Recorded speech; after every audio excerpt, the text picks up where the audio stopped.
Magandang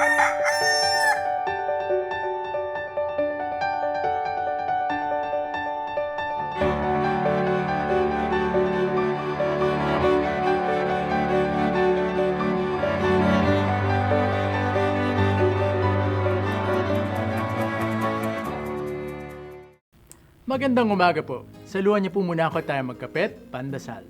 Karamihan po siguro sa atin ay mga tinatawag na crammers nung tayo estudyante pa. Yan po yung laging huli at naghahabol sa mga requirements.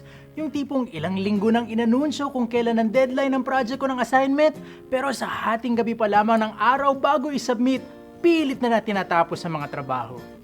Siguro nga po ang ilan ay nagiging mas malikain kapag nape-pressure gumawa. Kaya ganun ang kanilang estilo, cramming. Pero aminin po natin o hindi, kapag minamadali natin ang mga bagay-bagay, kadalasan may mga nakakaligtaan tayong mga mahalagang elemento. May mga bagay tayong sadyang nakakalimutan.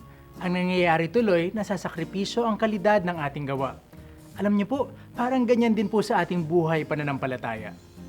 Napapansin ko po, tila pagbata pa tayo at malusog, hindi natin masyadong pinapahalagaan at binibigyan pansin ang ating buhay pananampalataya.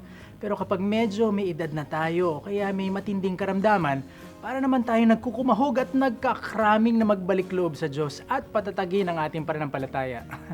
Alam niyo po, mukhang kinakailangan na po natin baguhin yan para maiwasang mabigla pag dumating bigla ang deadline ng ating buhay.